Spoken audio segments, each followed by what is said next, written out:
하나님이 상 주시는 삶, 심판 때의 복음, 즉 베마의 복음이라는 말씀을 가지고 함께 나누도록 하겠습니다.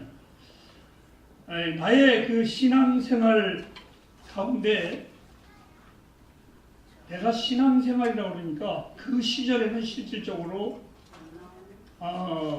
신앙생활이라고 말할 수는 없고 그냥 친구들이랑 놀다가 대한민국에 거대한 행사가 하나가 벌어졌는데 군중심리로 묻혀서 혹시 그곳에 가면 많은 사람들을 볼 것인가 하고 쫓아간 길이 있었습니다. 군중심리로 떠밀려서 떠나간 자리는 뭐냐면 1973년도에 여의도 광장에서 세계적인 복음의 전도자인 빌리 그레함 목사님을 모시고 110만 명의 성도들이 모인 대역사의 장이 대한민국에 있었습니다. 저는 그때 당시에 하나님을 알지는 못했고 그냥 한 교인의 학생으로서 또 친구들이 다 가니까 나도 그 자리를 한번 가보고 싶어서 떠밀려서 정말 먼 거리인데 걸어서 그곳에 간 적이 있었습니다. 며칠 동안의 집회를 통해서 한국의 모든 크리스찬들이 그곳에 다 모인 듯한 그러한 예배였었습니다. 그 속에서 드려지는 찬양의 열기는 한마디로 말해서 하나님에 대하여 아직 알지 못한 나에게 소름 끼치는 장면이기도 했습니다. 마지막 날 모든 성도들이 일어나라라는 소리 하나 없는데 다 일어나서 하나님을 경배하는 시간이 가졌는데 오늘 바로 우리가 메인 찬송가를 부른 거룩의 찬양이었었습니다. 이 찬양을 천천히 부르다가 또 조용히 부르다가 점점 시간이 가면서 그 거룩만 연속 또 부르고 또 부르면서 커져가면서 끝내는 그 거룩이라는 단어가 마치 온 하늘과 온 땅을 진동시키는 모습이었었습니다.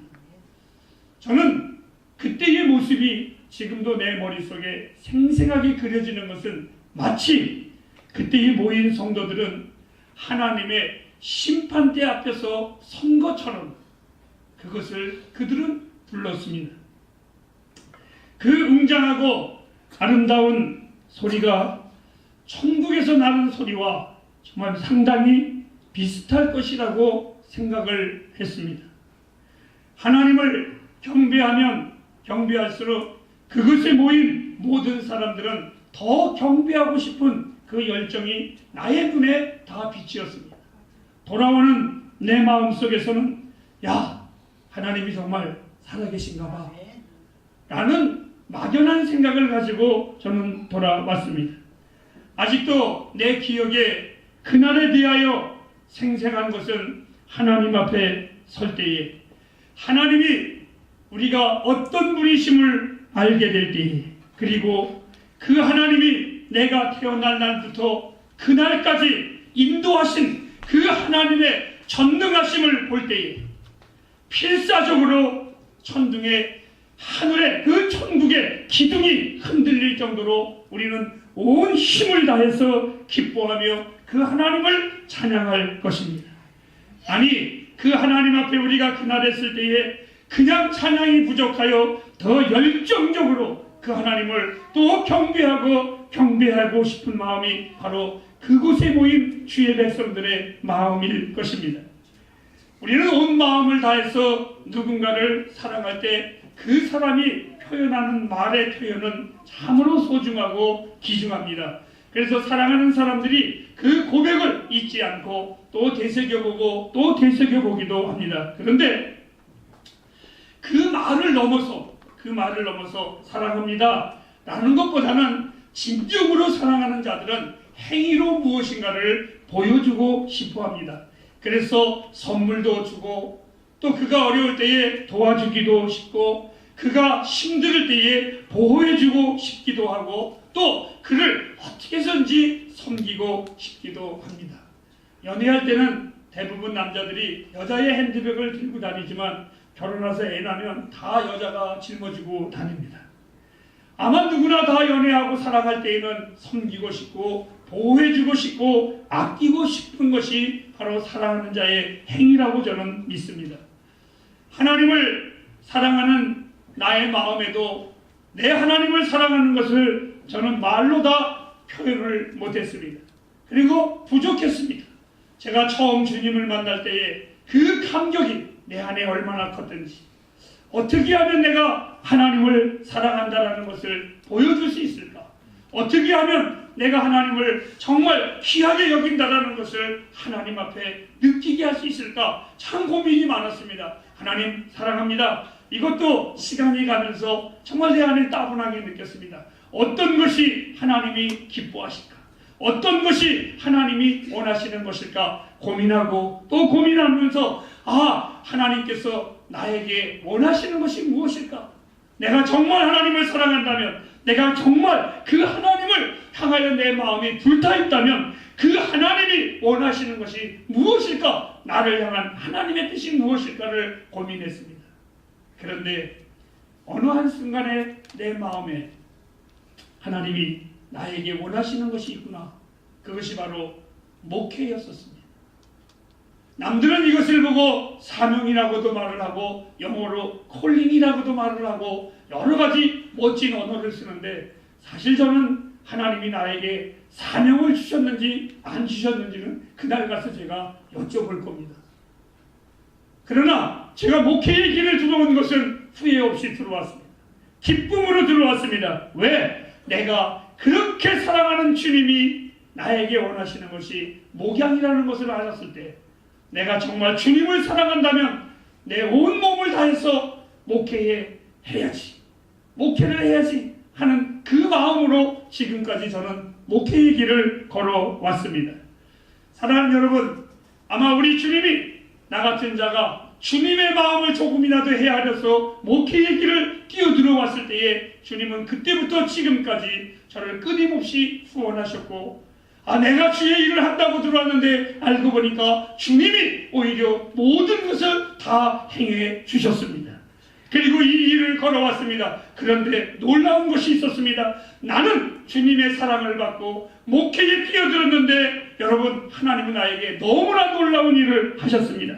하나님께서 나를 사랑하시는데 나를 사랑하는 그 고백이 말로 부족했어.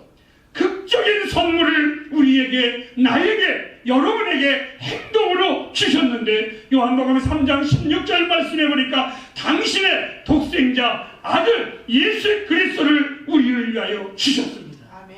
성경은 이렇게 말했습니다. 친구를 위하여 목숨을 주셨다고.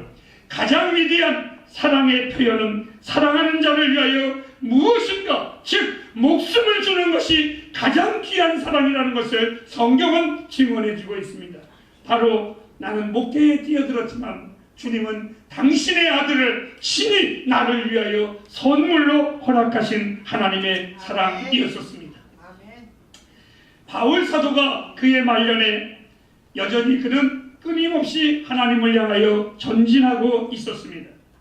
심판자이신 주님 앞에 그날에 설 것을 바울 사도의 마음속에서는 언제나 불같이 타올랐습니다. 그는 언제나 하나님 나라에, 그리고 하나님의 영광을 위하여 그는 살아갔습니다. 바울의 생애에, 그의 생애에 달력이 있다면 그 바울은 오직 이틀밖에 없었습니다. 어느 달력이냐? 오늘과 그날뿐이 없었습니다. 바울은 언제나 오늘의 그날을 향하여 길가름치는 그 이틀을 가지고 산 사람이 바울 사도였었습니다. 아마 1년에 365일 달력을 보았으면 바울 사도는 주님을 기다리는 마음이 너무나 지루했을 겁니다. 그런데 그가 주님을 만나는 것을 얼마나 귀하게 여겼으면 그는 언제나 두 날만을 살았습니다. 오늘을 살았고 내일은 그날이 될 것이라고 그는 그렇게 열정적으로 주의 사랑에 감격하면서 살았습니다. 사랑하는 햇불가족 여러분, 하나님의 심판의 날이 여러분에게 어떻게 느껴지십니까? 어떤 이는 하나님의 심판을 두렵게 느껴질 자도 있을 것입니다. 어떤 이는 그 심판의 날이 기대하는 날이 될 수도 있을 것입니다. 바울은 심판의 날이 두려운 날이 아니라 그는 평생에 고대하는 날이었었습니다. 몇 년 전에 터키 지역의 선교사들 세미나에 제가 터키를 가본 적이 있었습니다. 그 터키의 이스탄불 시내를 걸어가면서 또한 차를 타고 지나가면서 제가 한 말이 있었습니다. 그 옛날에 웅장한 성터가 그대로 다 있었습니다. 그리고 마음속에 그 옛날 바울 사도가 이곳을 걸어서 복음을 전했구나 생각을 하니까 얼마나 위대한 사도인지 정말 제 마음속에 그때가 연상이 됐습니다. 그런데 어느 한 큰 돌을 보면서 이렇게 생각을 해봤습니다.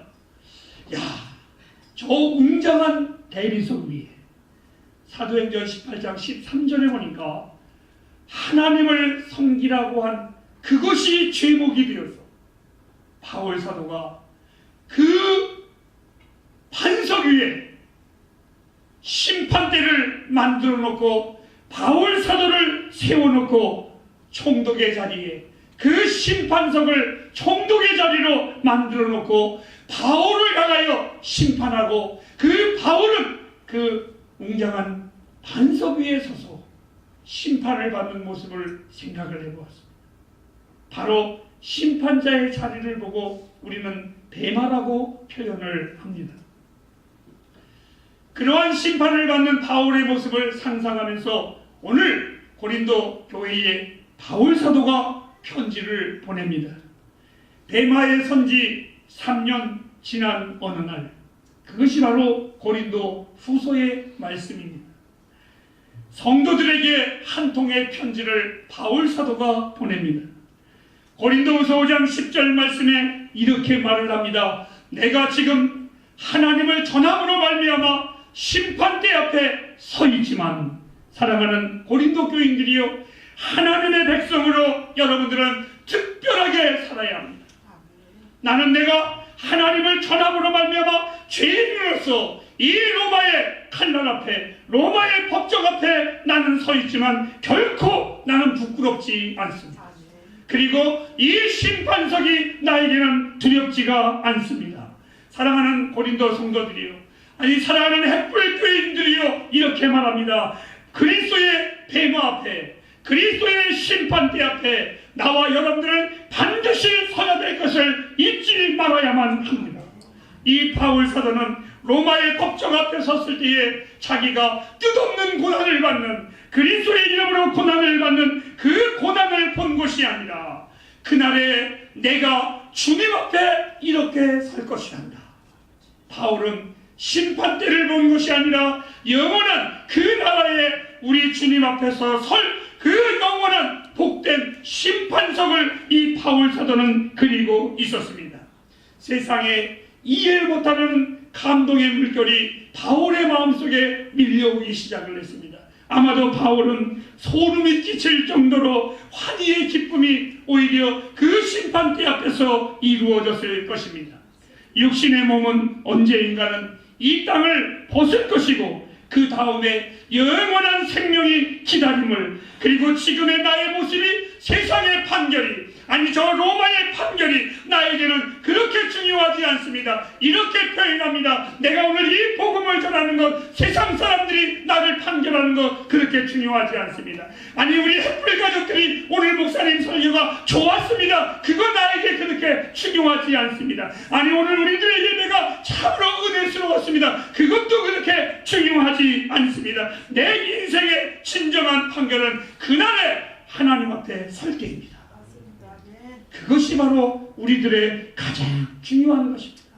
내가 하나님 앞에 설 때에, 내가 하나님 앞에 설 때에 내 인생의 진정한 판결, 하나님이 나에게 어떻게 판결을 하실 것인가. 햇불가정 여러분, 그리스도인들이 영원한 하나님 나라를, 그 배반을 그토록 갈망하는 것은 우리가 이 땅에서 어떻게 믿었든 그리고 어떻게 행동했던 그 모든 것이 심판대 앞에서 사모하는 주님의 얼굴과 얼굴을 마주하여 볼 것이기 때문에 우리는 그날을 향하여, 그리고 그날을 소망하며 걸어가는 것이 그리스도인들입니다. 오늘도 난 세상이 모르는 내 안에 흐르는 감격이 있습니다. 그날에 내가 주님을 보면 어떻게 행동을 할까? 그리고 그 주님 앞에 어떻게 표현을 할까? 이 생각은 아무도 모르는 미친 자처럼 내 안에 기쁨입니다. 그리고 내가 그날에 주님을 바라본다라는 혼자의 웃음이 남들이 나를 볼 때 실성한 사람으로 볼지 모르지만 그것이 나의 기쁨입니다. 그리고 그날에 하루도 아니라 인생이 60이면 70이면 80이면이 아니라 영원히 내가 그토록 사랑하는 주님과 영원히 살 것을 생각한다면 세상이 저 박 목사 아무것도 없는 놈이 뭘 저렇게 당당하고 즐거워할까 라고 말을 한다고 할지라도 그것은 내 안에 세상이 줄 수 없는 행복이기도 합니다. 로마서 14장 10절 말씀에 우리가 다 하나님 앞에 그 하나님의 심판대 앞에 설 것입니다. 저는 이 날이 두렵지 않습니다. 혹이나 모르겠습니다. 내가 주님을 향하여 생각했던 것이 그리고 내가 주를 위하여 살았던 모든 것들이 때로는 주님의 생각과 다를 수도 있을런지 모르겠습니다. 하지만 내가 믿는 것은 하나 있습니다. 나의 믿음은 오직 주님뿐이라. 내가 혹시 그날에 갔을 때에 이 땅에 행했던 모든 것들이 주님의 마음과 전혀 달랐을지라도 그래서 상급이 없어 천국의 문지기를 할지언정 이 땅의 화려한 것보다는 비교할 수 없이 좋은 것이 하나님의 나라라고 저는 믿습니다. 그리고 내가 영원한 지옥에 던져지지 아니하는 것은 내가 그분을 믿기 때문에 내 구원은 그분의 은혜로 말미암아 얻은 것이기 때문에 오늘 히브리서 10장에는 이렇게 말했습니다. 행함이 없는 믿음이 상급이 없는 믿음이 정 어떤 것이냐 불 가운데서 받은 구원이라고 할지라도 아니 내 구원이 그날의 부끄러운 구원이라고 할지라도 저는 그 하나님 앞에 구원받은 것을 감사할 것입니다. 여러분 허나 구원받은 지금의 삶에 저는 구원으로 만족하지 않습니다. 내 사랑하는 주님을 위해서 오늘도 예배합니다. 그리고 상급의 복음을 저는 여러분에게 전합니다. 누군가가 나에게 좋은 것을 준다면 저는 입이 근질근질해서 참지 못합니다. 그래서 늘 우리 현주가 저하고 사역을 할 때 제 별명을 박자랑이라고 말을 합니다. 우리 목사님은 또 자랑하고 싶어서 또 저는 누가 나에게 좋은 것을 준다면 그것이 근질근질해서 아주 정말 환장하겠습니다. 여러분 우리 주님이 여러분에게 뭘 주신다는데 제가 근질근질해서 견딜 수가 있어야지. 상 주신답니다. 상 주신답니다. 어찌 이 복음을 제가 전하지 않겠습니까? 우리 주님을 사랑하는 자들에게 주님이 상 주신다라는데 어찌 이 복음을 제가 여러분에게 자랑하지 아니할 수가 있겠습니까? 주님은 마태복음 16장에는 청지기의 비유로 하셨고 누가복음 19장에는 열 문화의 비유로 말씀하신 것이 있습니다. 이 청지기의 비유나 문화의 비유는 두 가지를 우리에게 전달해주고 있는데 하나는 주님이 반드시 오신다라는 것입니다.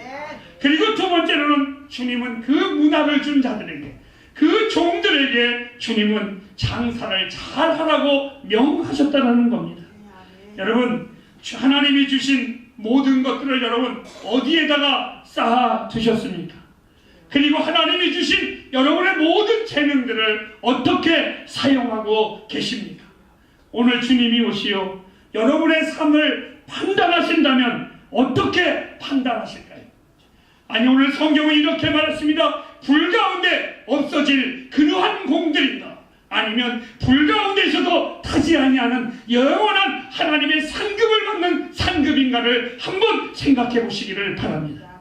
이 땅에 아무리 잘났다고 하여도 그날에 주님이 인정하지 않으면 그것은 다 물거품이 될 것입니다.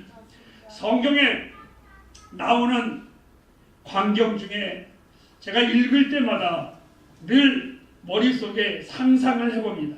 제가 주님을 만나면 어떻게 볼까와 똑같은 말씀입니다.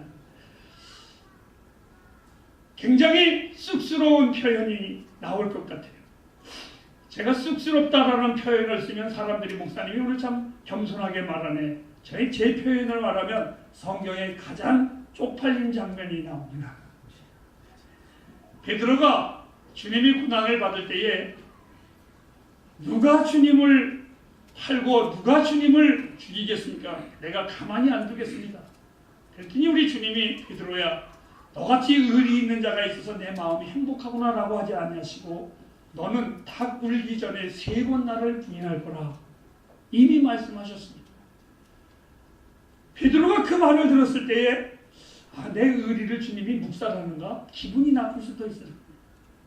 그런데 정말 빌라도의 법정에서 주님이 심판을 받고 고난을 받을 때에 어떤 조그마한 계집아이가 너도 주님의 제자가 아니더냐? 아니라 그랬습니다. 그런 3번을 연속 거듭하면서 절대 아니라, 심지어는 저분과 나와는 상관이 없는 자라 이렇게까지 저주하고 그는 피했습니다. 놀라운 순간은 3번 부인하는 순간에 닭이 울었습니다. 베드로의 마음은 어떤 마음이 있었을까요? 그런데 그 순간에 안타까운 건 그 닭소리와 함께 주님이 베드로를 쳐다보았습니다. 그리고 베드로도 양심이 있었던지 그 순간에 주님의 눈과 마주쳤습니다. 저는 이 장면이 성경에서 가장 안타까운 장면이었습니다. 주님의 눈길은 증오의 눈길도 아니었습니다. 봐라 베드로야 하는 조롱의 눈길도 아니었었습니다. 주님의 눈길은 정지하는 눈길도 아니었었습니다. 다만 내 말이 진리지 아니하겠느냐, 그 진리를 선포하는 주님의 눈길이었습니다.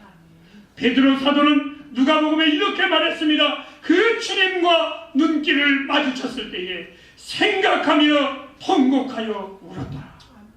얼마나 부끄럽고 얼마나 그의 마음속에 암담했으면 그날의 그 베드로의 눈길을 생각을 하면서 저도 한번 생각해 보았습니다. 우리가 주님 앞에 설 때에 분명히 고개를 들어서 그 주님을 바라볼 것입니다. 여러분, 주님과 눈이 마주칠 때에 어떠하실까요? 저는 여러분에게 요한일서에 보면 요한 사도가 하나님의 사람들을 향하여 이렇게 말했습니다. 그날에 담대함을 얻어 그 주 앞에서 부끄럽지 않게 서기를 주님의 이름으로 축복합니다. 그 주님의 눈을 부끄럽게 보는 것이 아니라 복되게 바라보시기를 바랍니다. 그렇다면 마치겠습니다. 우리가 이제 어떻게 행해야 할 일들을 마음속에 적어보시기를 바랍니다. 꼭 기억해야 할 것은 이 땅에서 주를 위해서 일한 그 일만 하늘에서 보상받는다는 것을 잊지 마시기를 바랍니다. 절대로 주를 위해서 일한 것만 보상받는다는 것 잊으면 안 됩니다. 날마다 복된 생각을 행하시기를 바랍니다. 내 삶이 하나님께서 어떤 것이 좋을 것인지, 내 삶에 어떤 것이 하나님이 기뻐하실 것인지를 고민하면서 사시기를 바랍니다. 어느 날 하나님의 사람들이 바울 사도에게 물어봤습니다. 선생님, 내가 무엇을 행해야 그날의 복을 받겠습니까? 내가 어떻게 행해야 그날의 하나님의 상을 받겠습니까? 바울은 주저없이 이렇게 말했습니다. 무엇이라고? 먹든지 마시든지 무엇을 하든지 하나님의 영광을 위하여 행하라. 사랑하는 햇불가정 여러분, 저는 여러분들을 베드로전서 1장 7절 말씀을 통하여 이렇게 축복합니다. 예수 그리스도에 나타나실 때에 칭찬과 영광과 존귀를 얻기를 주님의 이름으로 축복합니다. 누가복음 6장 23절에 바로 주님을 그렇게 사랑하는 자 주 앞에 설 때에 기뻐하고 뛰놀 것이며 하늘에서 너희의 상급이 크니라. 여러분들은 올림픽 시상대회에서 상을 받는 선수들의 모습을 보시면서 감동을 느끼신 적이 많이 있을 것입니다. 나는 믿습니다. 믿음의 경주를 끝내고 시상대 위에 올라가서 상을 받게 될 그날, 나는 그날을 기대하고 맞이하고 있습니다. 나에게 상 주시는 분 주님이십니다. 그리고 저는 그 상을 받으면서 기뻐 뛸 것입니다. 너무나 좋았어. 감격했어. 나 같은 자를 그렇게 여겨주신 하나님의 은혜. 내 삶에 살아가면서 흙먼지도 있었습니다. 때로는 떼약볕에서 메마르는 나의 심령도 있었습니다. 때로는 고난도 있었고 억울함도 있었고 아픔도 있었고 수많은 눈물이 내 삶에 있었지만 나는 끝까지 이 자리에 있었을 것은 나를 아시는 분, 내 인생의 시작과 끝을 너무나 잘 아시고 나의 중심을 아시는 그분. 바울은 디모데후서 4장에 이렇게 말했습니다. 나를 위하여 의의 멸관을 준비하신 그 주님 때문에 저는 오늘도 기쁨으로 그날을 향하여 걸어갑니다. 나는 무익한 자이지만 그날의 심판대 앞에, 대마 앞에 설 것을 두려워하지 않습니다. 영광스러운 재판장이신 그 주님의 얼굴을 뵌다라는 그 사실 때문에 오늘도 주를 향한 내 마음이 늘 전진하고 또 달려가고 또 나아가는 삶을 살아가고 있습니다. 내 삶에 슬픔도 있습니다. 하지만 행복합니다. 그 주님을 만난다라는 생각. 내 삶에 무거움도 있습니다. 하지만 그 무거움이 내 기쁨을 빼앗지 못합니다. 내가 주님 앞에 선다라는 것이.